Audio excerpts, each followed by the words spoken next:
Hey out there, I'm Sensei Joey. This is my assistant Brett. I'm a Sensei student for years now.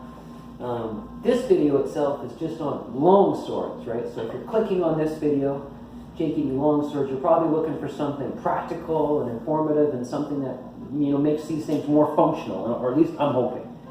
If you have checked the internet and you've tried to find how do you use any long sword, it doesn't have to be a Japanese boken thing. This is just easily accessible at your store near you.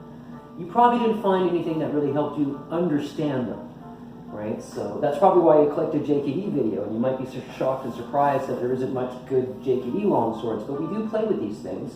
You're probably more used to seeing something like this, because there's quite a community of short-bladed kind of Southeast Asian, Filipino influence to the JKD community. Thank you, Dan and Larry and all the rest. But you're probably seeing a lot of short weapons, but nothing that takes the second hand. And even on this short little blade, there is a spot for your hand, but you don't really need it. It's a short weapon. You kind of use it just as it is, right? You don't need to do anything super two-handed with it, right? But if you do pick up any sword at your local store that you have to use two hands, now you have a problem of position and center and how to use it. And it still has the cut and the stab thing to it, but now it takes both your hands to use. So to give you a basic idea of some basic concepts, right? If you have one of these long swords in your hand, whether it's a fantasy sword or a boken, whatever hand you are, if you're right-handed, that one should kind of be on top and that foot should be out there forward, so to speak, right? That's your basic stance. As a concept for learning to block and strike, we use this old drill. It's the first drill I want to throw at you, where you guard up to each other, and from the position of center, right, just kind of understanding your blocking and your actual center line, right, just like your trapping and your other drills, there's center, right?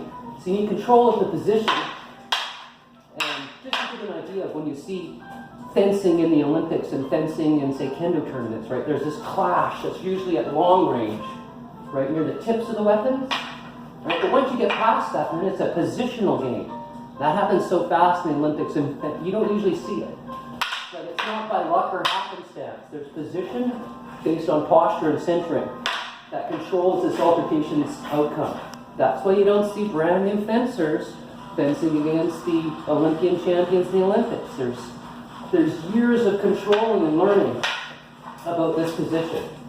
So the first basic drill is just that. You guard up, you try and touch each other's hands, wrists, body, chest, and you learn how to protect and defend and learn to understand your basic tools of stabbing and striking, right? It takes a while to even learn that, so I would recommend at first, maybe one person just kind of attack more, one person defend more, so they get used to it, right? They get the idea how to connect their posture with their block. So I'll defend for a second. It's the same thing.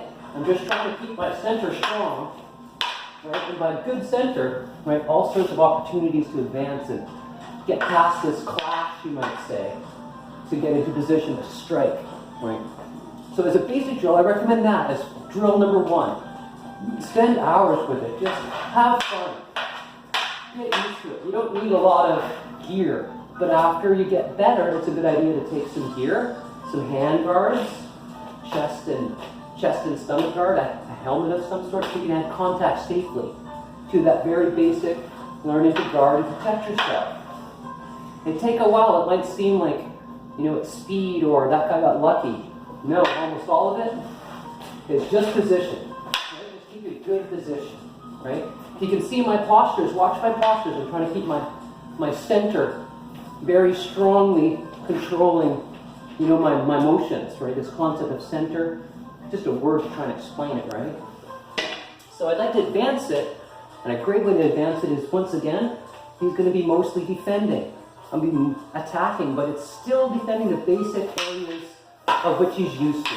His head, his stomach, right? And he's getting used to a different kind of weapon being thrown at him, right? So this blocking itself, right, very minimal. Once again, you're just doing a small little parry, right? Making sure you're not getting cut in the head.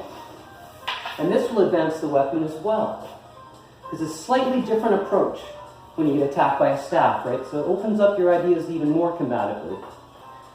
We are, of course, working towards two-handed sword ability. It's so hard. If you could just teach two-handed sword skills to everyone, just instantly. I know myself, I tried years ago, and just, thankfully they were wood. I would have cut my arms and legs off. But it's so hard to learn, and what we usually do is we teach these skills with shorter weapons. Right? So I recommend, this is very much a JKD thing, right? Where you have shorter weapons, but they're using long and short. Whatever the longest weapon is, that's your lead foot. You start learning your positions with a variety of drills, right? And these two shorter weapons will translate to a longer and shorter sword later. Like this would be the short sword later. But for now, you could add in your box, right? You get used to your box pattern, right? Where does your secondary weapon go? Why? Right? What's that all about? Right? And get these positions locked in there. Having said that, you could do a variety of drills. You could scissor, right? Show me something, right? You could scissor, right? Get used to scissoring because you're using both weapons, right? In a certain way. Learning how to express your posture, you might say, in a certain way, right? Safely. Having said that, what you're really trying to get to is control with both hands. And what we mean by control is this center area of our posture, which most people might know just from their basic huba, their chi sao. They might have a concept of controlling the center line, right? This center area, expressing their posture in a way that they're always in a position of strength, right? It's the same thing, right? Notice as I'm putting the juice on, I'm doing it in my proverbial center. I'm not doing it way out here. I'm not doing it way out there. I'm doing let's make it a disarm, right? I'm doing that disarm in my literal center. It has more structural strength than just a little guy. He's huge, right? I need my center, the whole posture of my body working together to get somewhere. Then to advance it more, I'm giving back a sword. There's sword drills, right? Hopefully basic sword drills that will help you, right? And as a start, right, it was sword against sword. Then you can advance it. So now you're doing the same guarding drill, you're just trying to touch each other. Just get used to this idea of guarding and blocking, but now he has two swords. I just have the one. So it advances your skills, helps you learn to understand how to block both, how to use both. And here's a point I'd like to make. If you have, guard up for me, notice he's got two hands on his sword.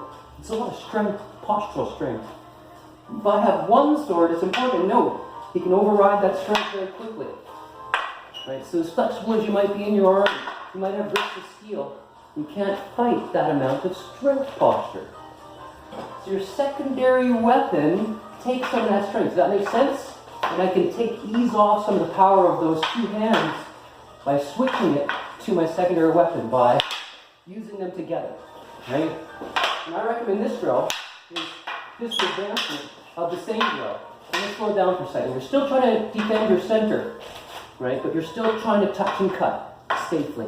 So where your weapons go in relationship to each other, right? It's a good idea to start using it and understanding it, right? Seeing what you're up to, right? Seeing how, for instance, how you can track very easily the weapon with your second hand and have all this, right? If Musashi's example didn't convince you that two swords could be very powerful, a little tinkering on your own should convince you that there's something to it. It adds to your package. It's just hard to get to hear very comfortably, right? And then training it. So hopefully these drills help. Hopefully it's something practical you can train with. Good training out there. God bless.